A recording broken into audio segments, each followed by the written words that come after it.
The silence in the hospital room was deafening. Emma Richardson sat in her wheelchair by the window, watching the sun set over the city her father helped build. Towers of glass and steel that touched the clouds, monuments to his success. But up here, on the 7th floor of St.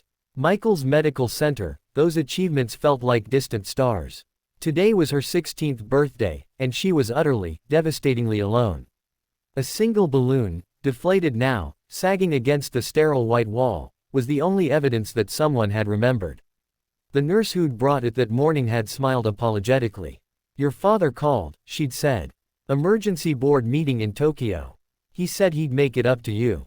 Emma had nodded, forcing a smile she didn't feel. It was always an emergency. Always Tokyo, or London, or somewhere that mattered more than here. The accident had happened 8 months ago. A skiing trip in Aspen, the kind of vacation that appeared in magazines with headlines like, "How the Elite Unwind." One moment she was racing down a black diamond slope, feeling invincible.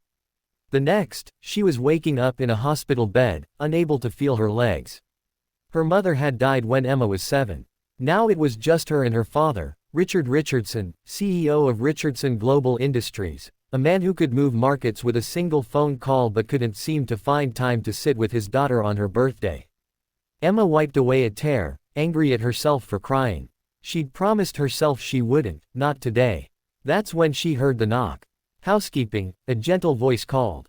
"Come in," Emma said, turning her wheelchair away from the window, composing herself. The door opened, and Marcus Chen entered, pushing a cleaning cart. He was in his late 30s, with kind eyes that crinkled at the corners and the sort of smile that made you feel like everything might actually be okay. He'd been cleaning her room for the past 3 months, and unlike the parade of doctors and specialists who talked about her like she wasn't there, Marcus talked to her. About the weather. About the terrible coffee in the cafeteria. About his daughter, Lily, who was 7 and obsessed with dinosaurs.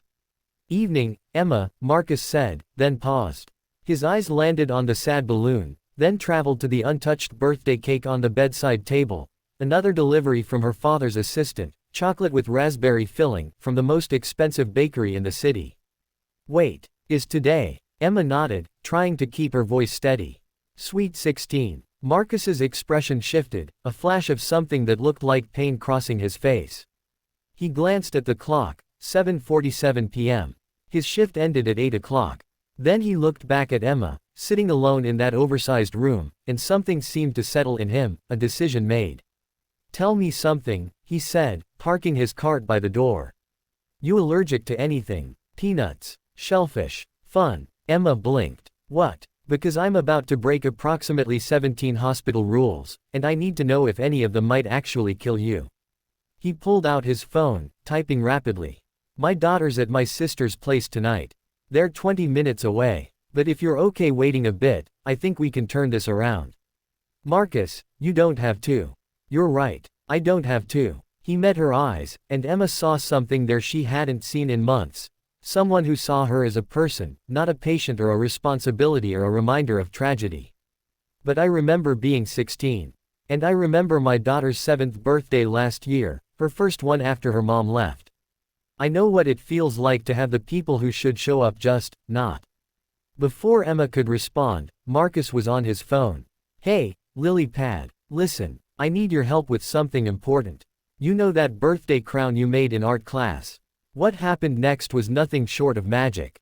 At 8:15 p.m., Marcus's sister arrived with 7-year-old Lily, who burst into the room wearing a dinosaur t-shirt and carrying a construction paper crown that read, "Birthday Queen," in glitter.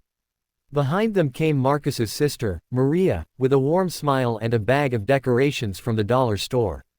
17 hospital rules, Marcus reminded Emma with a wink as he began stringing up paper streamers. "Might be 18 now." Lily approached Emma's wheelchair shyly, holding out the crown. "My daddy says you're having a birthday. I made this for my birthday, but you can wear it because you're a real princess who lives in a tower." Emma's throat tightened. She bent down so Lily could place the crown on her head, the construction paper crinkling slightly, the glitter catching the fluorescent lights. It was the most beautiful thing she'd ever worn. They sang, "Happy Birthday," loud and off-key, because that's how Lily insisted birthday songs should be sung. Marcus produced a phone speaker and played music, teaching Emma a silly dance that she could do with her hands. Maria shared stories about Marcus as a boy, embarrassing tales that made him groan and Emma laugh until her sides hurt. Lily insisted on opening the expensive birthday cake, declaring it, "pretty good but not as good as my daddy's pancakes." Around 9:30 p.m., Nurse Patterson appeared in the doorway. She was known as the strictest nurse on the floor, the one who enforced every rule with military precision. Emma's heart sank, waiting for the reprimand, for this perfect evening to shatter. Nurse Patterson surveyed the scene. The decorations, the crumbs, the clear violation of visiting hours, the child who definitely shouldn't be in a long-term care facility. Then she smiled. "I didn't see anything," she said softly. "But maybe keep the music down. Some patients are trying to sleep." She nodded at Marcus. "You're a good man, Mr. Chen." After she left, Emma started crying, real tears this time, but different from the ones earlier. These were tears of gratitude, of relief, of feeling seen. "Thank you," she whispered. "You have no idea what this means." Marcus knelt beside her wheelchair, his voice gentle. "My wife, Lily's mom, she left because she said life got too hard. Said she needed to find herself." He glanced at his daughter, who was showing Maria her Dinosaur Facts app. "But I learned something after she left. The people who matter show up. Even when it's inconvenient. Especially when it's inconvenient." At 10 p.m., after Lily had fallen asleep on the visitor's chair and Maria had packed up the decorations, Marcus prepared to leave. Emma grabbed his hand. "My father pays people to remember my birthday," she said. "But you did this because you wanted to. Because you understood." Marcus squeezed her hand gently. "See you tomorrow, birthday girl. Same time, same place. Though probably less rule-breaking." After they left, Emma sat in her wheelchair, the construction paper crown still on her head, and realized something profound. Her father's name was on buildings across the city. His wealth could buy almost anything.